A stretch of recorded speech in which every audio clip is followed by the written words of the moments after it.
What does a heart expansions coaching session look like? Well, for each person, it's different.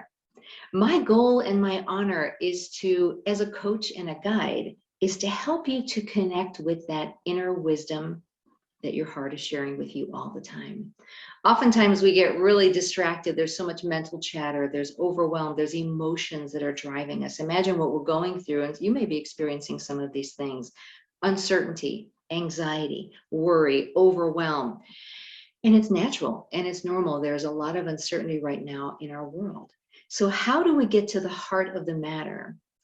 Well, my background was cardiac nursing, and I spent many years in cardiac intensive care and in the emergency department. My specialty was cardiology, the heart.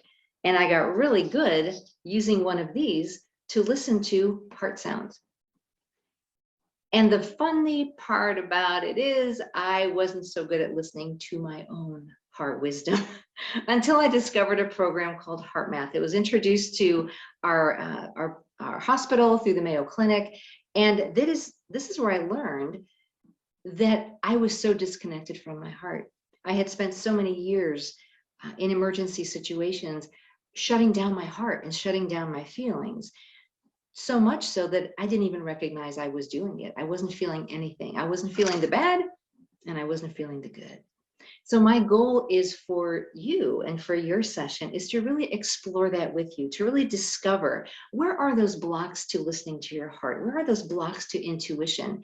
And really offering the expansion. There are some techniques that we're going to share in our session together so you can feel that reconnection. Now, oftentimes it does take time. For me, I was so disconnected, it took me several months to really recognize, oh, that's intuition, that's a feeling. So maybe if you're in that same place, or maybe you're already well tuned into your heart and you want amplification and expansion of that energy, because the heart does produce energy. It's like an inner battery within our bodies that can fuel us based on what we're feeling, or it can drain us based on what we're feeling. For some of our sessions, if you're interested, I offer heart math technology. And it's basically a non-invasive sensor that goes on your ear that can show you a measurable shift in your physiology. And what does that mean?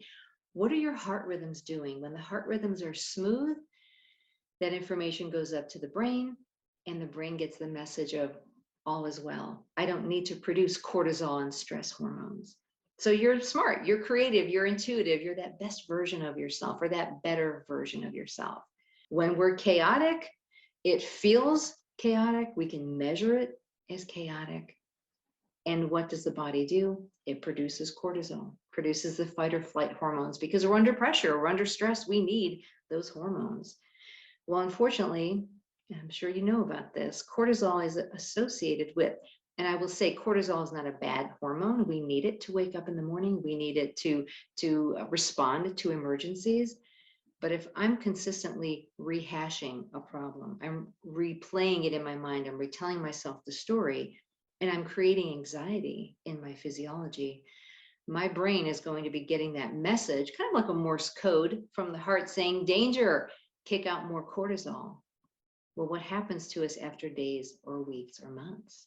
Sometimes years of stress. That cortisol is accumulated in the system. We sometimes see burnout, we see adrenal fatigue and other health issues. And so the beauty of this is not only, it's biohacking. We know now what the physiology is doing.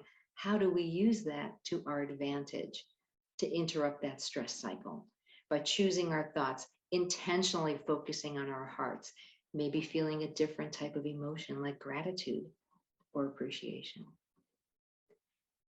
These techniques that I share in my classes and in my courses and in my coaching can really help us to discern, be more aware of what's happening in the moment, interrupt that pattern. And with practice and with time, I will say, we begin to rewire our neurophysiology. We now begin to shift the way we engage in those same situations. Situations don't change. Sometimes people in our lives don't change. We may be related to them, but we can change. We can make that shift. And so my goal and my gift is to really inspire you captivate you, elevate you, and really serve as a guide and a cheerleader for you in your journey, if you'll have that. Thank you so much.